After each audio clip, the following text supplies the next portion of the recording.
I'm Steve Lauer, and I'm a biostatistics researcher for the Reich Lab at UMass Public Health. So our research is about tracking the spread of dengue fever in Thailand and trying to predict where dengue will come up next.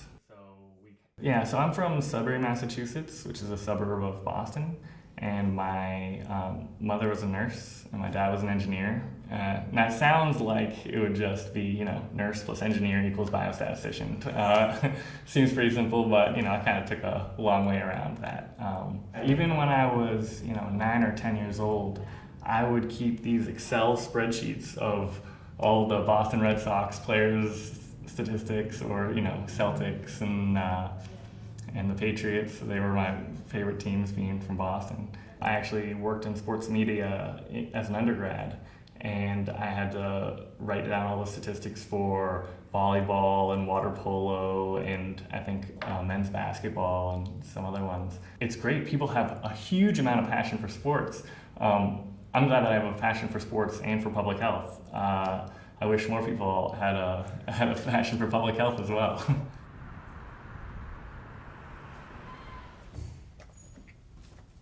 This is my office. Biostatistics is really statistics for public health.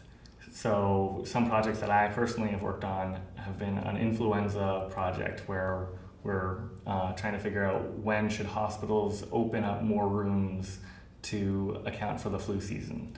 But it can be in infectious diseases, or it could be for cancer, and it can be for treatments, vaccines, you name it. We work with the Thai Ministry of Public Health, and every 2 weeks they send us case counts for the country in the different provinces and where dengue fever is coming up. And we take in those counts and we look at that and weather data, and we try to predict for the next 2 weeks, month, 6 months, how much dengue is there going to be, where is it going to be.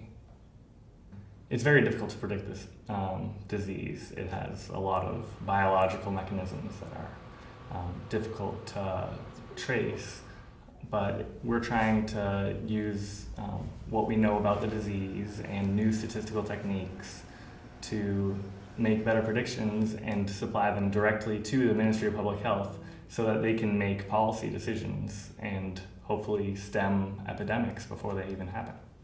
So when I finish grad school, I think there will be several roads open to me, but I think it would be great to work for someplace like the CDC, the Center for Disease Control, or National Institutes of Health, because they are like the health departments of America, where they have these resources, they have the data that I need to analyze and hopefully make interesting insights, and also they have the tools to implement those and to inform the public directly of my research. And I think that would be the best utilization of my skills.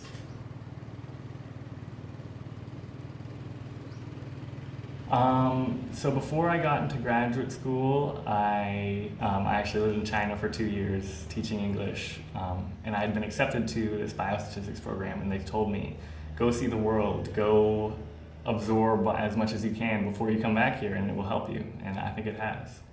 I've always been a kind of people person, somebody who I try to look to help others. I just never realized that I could do it with statistics.